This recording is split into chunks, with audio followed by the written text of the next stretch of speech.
Good morning student, once again welcome to you all in my channel. Student, पिछले video में आपने class 11th mathematics के chapter number 1 sets से related कुछ concepts को पढ़ा होगा और अभी ये तीसरा वीडियो है आपके लिए जिसके थ्रू हम उन कॉन्सेप्ट्स पर बेस्ड क्वेश्चंस एक्सरसाइज को सॉल्व करने का प्रयास करेंगे। तो स्टूडेंट, इस तरह की वीडियो बनाने का ऑब्जेक्टिव ये है कि यदि हम इस तरह के चैप्टर को, क्योंकि ये थियोरिटिकल चैप्टर है, बोर्ड पर पढ़ाते हैं तो वीडियो लंबा हो जाता है जिसके कारण स्पेस का प्रॉब्लम बन जाता है और दूसरी वीडियोस नहीं बन पाती। तो स्टूडेंट, वी रिकॉर्डर या DU रिकॉर्डर के थ्रू इस तरह की वीडियो बनाई जा रही है और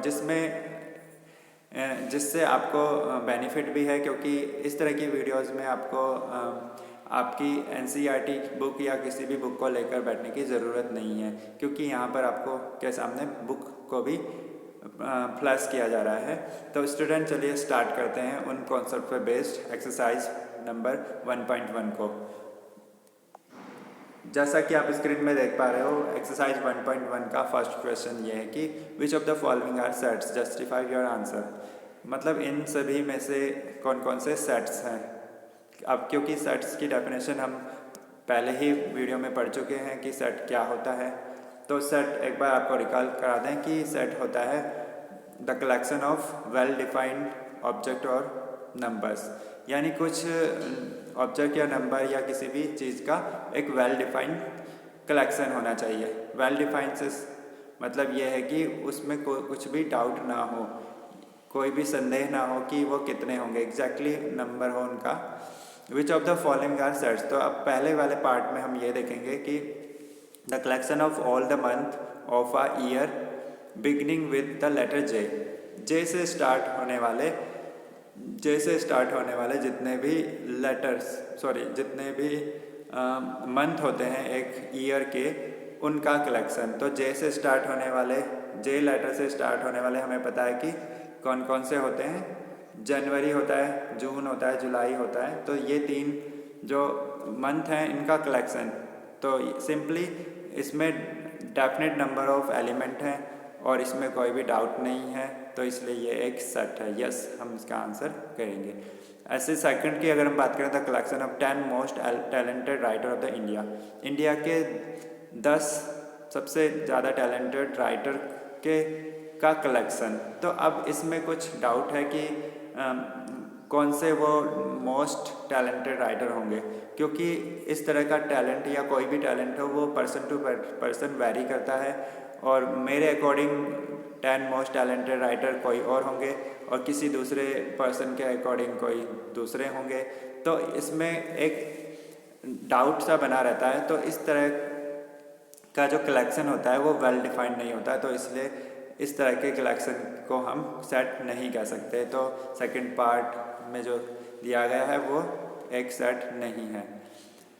और भी हम अगर थर्ड पार्ट की बात करें, a team of 11 best cricketer batsman of the world, best cricket batsman of the world. तो इसमें भी वही डाउट है कि कौन से होंगे वो टीम जिसमें क्या कहा गया, best cricket batsman of the world, वो भी 11।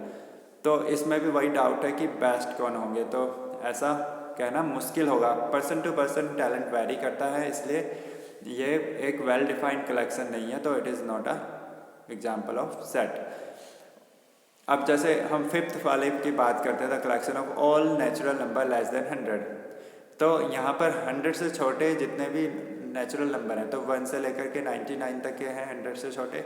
तो एग्जैक्टली हमें पता है कि 1 2 3 4 से लेकर के 99 तक इसमें नंबर होने हैं, तो एग्जैक्टली पता है, वेल डिफाइंड है, तो it is a example of set. तो इस तरह से हम इनके आंसर्स दे सकते हैं। तो बाकी के बचे हुए क्वेश्चंस को आप समझ के करिएगा। अब हम चलते हैं क्वेश्चन नंबर 2 की ओर। क्वेश्चन नंबर 2 में देखिए, लेट a इक्वल्स टू 1 2 एक सेट दिया हुआ है हमको। Insert the appropriate symbol belongs or does not belong in the blank space. इस ब्लैंक स्पेस में हमें belongs or does not belong fill करना है। तो देखिए, डज नॉट बिलोंग और बिलोंगनेस हमने पहले बताई थी पिछली वीडियो में कि अगर कोई एलिमेंट उस सेट्स में है तो वो उस सेट्स को बिलोंग करता है। सपोज आप एकलव्य के बच्चे हो, एकलव्य में पढ़ने वाले बच्चे हो, और एकलव्य के बच्चों के जो कलेक्शन है, सेट्स है, उसमें आपका नाम भी होगा, तो you are belongs to Eklavya group. तो इसी तरह से अगर किसी दूसरे स्कूल के बच्चे की बात करूँ मैं, तो वो एकलव्य के ग्रुप को बिलोंग नहीं करेगा, क्योंकि वो वहाँ का मेंबर नहीं है, वहाँ का एलिमेंट नहीं है। तो बिलोंग और डज नॉट बिलोंग यही होता है। जैसे 5 की मैं बात करूँ फर्स्ट पार्ट में, तो 5 जो है इस ए में दिखाई दे रहा है, यस दिखाई दे रहा है 5, तो इसलिए 5 बिलोंग्स टू ए, तो हम यहाँ पे बिलोंग्स का सिंबल लगा देंगे। इसी तरह से ये सभी करने में, जैसे 0 की मैं बात करूँ थर्ड पार्ट में, तो 0 यहाँ इस सेट में नहीं दिखाई दे रहा, तो 0 इसका एलिमेंट नहीं है, तो नहीं है तो डज नॉट बिलोंग यूज़ करेंगे। तो बहुत ही आसान चीज़ है ये। अब हम चलते हैं थर्ड क्वेश्चन की तरफ। Write the following set in roster form. Roster form में लिखना है, क्योंकि हमने 2 फॉर्म पढ़ी थी पिछले वीडियो में, एक सेट बिल्डर फॉर्म और एक रोस्टर और टैबुलर फॉर्म। तो रोस्टर फॉर्म लिखना बड़ा ही आसान है। उसमें हमें एलिमेंट को लिस्टेड फॉर्म में कॉमास यूज़ करते हुए कर्ली ब्रैकेट में लिख देना है। तो देखिए first part, x such that x is an integer and जो x है वो कहाँ लाई कर रहा है, 7 से छोटा और -3 से बड़ा और बराबर है। तो इस तरह से हमें सारे एलिमेंट इसके लिख देने हैं। अब लिखेंगे कैसे? अगर इसका नाम a है तो a इक्वल्स टू कौन कौन से यहाँ पे एलिमेंट आएंगे, तो ध्यान देना है, क्योंकि -3 से 6 तक आएंगे यहाँ पर, -3, -2, -1, 0, 1, 2, 3, 4, 5, 6 और कर्ली ब्रैकेट को हम बंद कर देंगे। तो इस तरह से हम इनको लिख सकते हैं इजली। -3 से लेकर के 6 तक के सारे एलिमेंट क्यों आए, क्योंकि 7 इंक्लूड नहीं है यहाँ पर, बट -3 इंक्लूड है, तो इसलिए ये सारे एलिमेंट यहाँ पर लिस्टेड फॉर्म में आ जाएंगे, क्योंकि ये रोस्टर फॉर्म है। अब जैसे कि मैं अगर यहाँ कहूँ लास्ट वाले पार्ट की अगर मैं बात करूँ, the set of all letter in the word better, ठीक है, बैटर के सारे जितने भी लेटर हैं उनका सेट। अभी हम यहाँ पर देख रहे हैं इसमें कितने कितने लेटर हैं, तो मैं यहाँ पे इनको नोट कर लेता हूँ। इसमें एक तो बी है, इसमें एक तो बी है, हम यहाँ पे बी को नोट कर लेते हैं, एक ई है इसमें, और टी है, और आर है, ठीक है, 4 लेटर हैं इसमें। अब हमें क्योंकि इसका सेट बिल्डर फॉर्म में लिखना है, सेट बिल्डर फॉर्म में लिखते समय हमने कुछ नोट्स पढ़े थे कि अगर कोई भी एलिमेंट है वो तो जनरली रिपीट नहीं हो सकता वो, तो इसलिए यहाँ पर हम देख रहे हैं कि ई जो लेटर है वो 2 टाइम्स आ रहा है, और टी भी जो एक लेटर है वो भी 2 टाइम्स आ रहा है, बाकी बी और आर जो है वो 1 टाइम्स है। तो हमें सिर्फ क्या करना है, हमें सारे लेटर तो लेने हैं बट 1 टाइम लेने हैं, चाहे वो 4 टाइम क्यों ना हो, चाहे वो 6 टाइम क्यों ना हो, चाहे वो 10 टाइम क्यों ना हो, पर हमें लिखते समय क्या करना है, हमें 1 टाइम ही उसको मेंशन करना है। तो set builder form roster form है ये, और जो ये गिवन है ये कैसी फॉर्म है, ये सेट बिल्डर फॉर्म में है। तो ये हो गया इसका आंसर। अब हमें करना है सेट बिल्डर फॉर्म में कन्वर्ट। अभी हमने रोस्टर में कन्वर्ट किया, अब हम सेट बिल्डर फॉर्म में कन्वर्ट करेंगे। तो 4th क्वेश्चन है, इसका फर्स्ट पार्ट है, देखिए 3, 6, 9, 12। यहाँ पर हम देख रहे हैं 4 नंबर दिए हुए हैं सेट में, 3, 6, 9, 12। तो यहाँ पर अगर हम इसकी स्टडी करें तो एक हमें यहाँ पर सिंगल कॉमन प्रॉपर्टी इसकी बनानी होगी, और जिसको ये सारे नंबर फॉलो करेंगे। तो अगर ये सिंगल कॉमन प्रॉपर्टी हम बना दें जिसके ये सारे एलिमेंट फॉलो करेंगे, तो हम उसको सेट बिल्डर फॉर्म में लिख सकते हैं। क्योंकि देखिए 3 2 जा 6, 3 3 जा 9, 3 4 जा 12, तो यहाँ पर 3 का मल्टीप्लाई करने पे आगे के एलिमेंट बन रहे हैं। यानी कि अगर मैं इसको n लेता हूँ, देखिए क्योंकि सिंगल कॉमन प्रॉपर्टी बनाते समय हम पहले सेट बिल्डर फॉर्म में लिखते समय क्या करते हैं, x such that x equals to, क्योंकि x को हमें क्या लिखना है, 3n लिखना है, क्योंकि 3 गुना होता जा रहा है, और n की वैल्यू जो है वो कहाँ तक लाई कर रही है, 4 तक लाई कर रही है।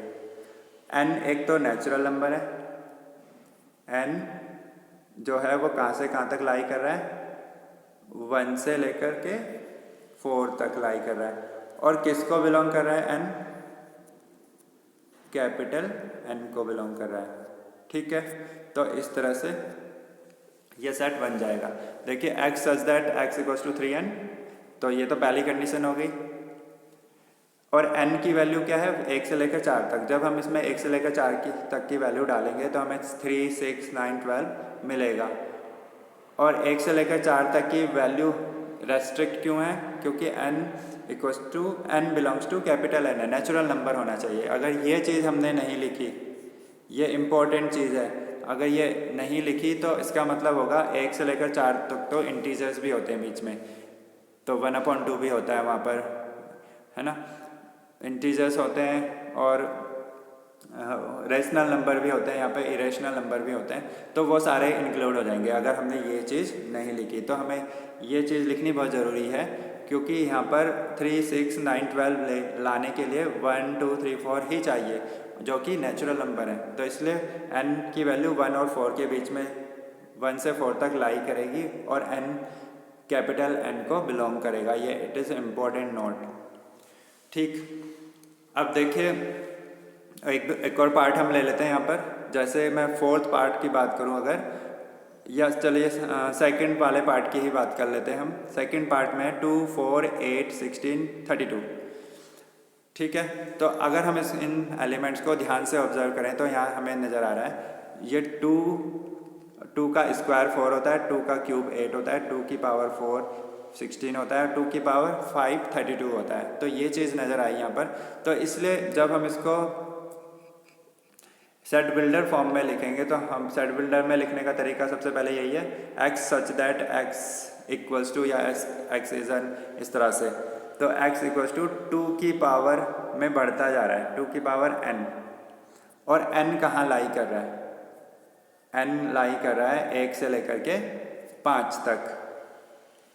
तो हम वही लगा देंगे, n जो है वो 1 से लेकर 5 तक लाई कर रहा है। ठीक, और किसको बिलोंग कर रहा है ना, n नेचुरल नंबर को भी बिलोंग कर रहा है, क्योंकि अगर हमने यहाँ पे नेचुरल नंबर नहीं लिखा तो n की वैल्यू तो 1 से लेकर 5 तक तो 5/2 भी होती है, या 1/2 भी होती है, सॉरी ये 3/2 भी होती है। तो इस तरह से रेशनल नंबर्स भी उसमें इंक्लूड हो जाएंगे, बट रेशनल नंबर इंक्लूड नहीं करने हैं, क्योंकि 2, 4, 8, 16, 32 को लाने के लिए 1, 2, 3, 4, 5 ही चाहिए।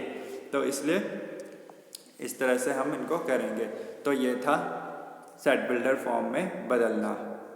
तो इसी तरह से देखिए आगे भी यहाँ क्वेश्चन नंबर 5 दिया गया है, list all the element of the following sets. तो इनको फिर से हमें रोस्टर फॉर्म में बनाना है, सारे सेट्स, सारे एलिमेंट लिखना, मतलब उनको रोस्टर फॉर्म में लिखना। तो जैसे ऑड नेचुरल नंबर है, तो ऑड नेचुरल नंबर को हम कैसे लिखेंगे, a इक्वल्स टू, हमें पता है ऑड नेचुरल नंबर क्या होते हैं, तो 1, 3, 5। अब क्योंकि ये तो इंडेफिनिट होते हैं तो हम डॉट डॉट डॉट लगा करके इसे छोड़ देंगे। तो ये हो गया इसका सारे एलिमेंट्स। इसी तरह से हम और भी क्वेश्चंस यहाँ पे कर सकते हैं। जैसे अगर हमें यहाँ पे नज़र आ रहा बी वाला part, x such that x is N integer, और x कहाँ लाई कर रहा है, -12 से लेकर के 9/2 तक। तो -12 और 9/2 के बीच के जो इंटीजर्स हैं हमें उनको लिस्टेड कर देना है, बस ये ध्यान में रखते हुए उनको लिस्टेड करना है। तो b इक्वल्स टू, अब -12 से बड़ा इंटीजर कौन होता है, तो 0 होता है, 0, 1, 2, 3। अब 9/2 कितना होता है हमें ये देख लेना, 9/2 होता है 4.5, तो 4 तो आएगा ही, 5 नहीं आ सकता। तो इसलिए देखिए ये हो गया 0, 1, 2, 3, 4। तो इस तरह से ये लिस्टेड फॉर्म में सभी आ गए। तो ये कर लेना है हमें। तो ये सारे क्वेश्चंस ऐसे ही होने हैं। अब क्वेश्चन नंबर 6 में मैच द फॉलोइंग है, तो मैच द फॉलोइंग कैसे करेंगे हम देख लेंगे। देखिए 1, 2, 3, 6 हैं, तो 1, 2, 3, 6 किससे मैच होगा, तो हम यहाँ पे चेकआउट कर लेंगे। 1, 2, 3, 6 क्या होते हैं, तो natural x such that x is natural number and divisor of 6। तो ये सी वाला पार्ट इसका सही होगा, क्योंकि देखिए 1, 2, 3, 6 ऐसे नंबर हैं जो नेचुरल नंबर तो हैं ही और 6 के डिवाइज़र भी हैं, यानी 6 को ये डिवाइड भी कर सकते हैं। 2, 3 क्या है, तो 2, 3 प्राइम नंबर्स हैं एंड डिवाइज़र ऑफ 6, ऐसे प्राइम नंबर जो 6 के डिवाइज़र हैं। ठीक, मैथमेटिक्स के जो लेटर होते हैं उनको अगर हम अरेंज कर, उनको हम ले करके सेट बनाएं तो ये बनता है, क्योंकि इसमें कुछ लेटर्स रिपीट भी हो रहे हैं, जैसे कि A, जैसे कि टी, तो वो 1 टाइम्स आएंगे, तो इसलिए MATHEICS इस तरह से बनेगा। और लास्ट वाला तो लास्ट से ही मैच होगा, पर फिर भी समझने की ज़रूरत तो है ही। 1 3 5 7 9, तो x is an odd natural number less than 10, ये 10 से छोटे ऑड नेचुरल नंबर हैं। तो ये था आज का वीडियो जिसमें आपने एक्सरसाइज 1.1 को पुराने जो पिछले वीडियो पर आपने कॉन्सेप्ट्स पढ़े थे सेट्स से रिलेटेड, उनको ध्यान में रखते हुए ये एक्सरसाइज कंप्लीट की। तो आज की वीडियो में इतना ही। अब आगे हमारे सेट्स से रिलेटेड नए कॉन्सेप्ट, नए टॉपिक आएंगे जिनको हम अगली वीडियो में डिस्कस करेंगे। तो आज की वीडियो में बने रहने के लिए धन्यवाद।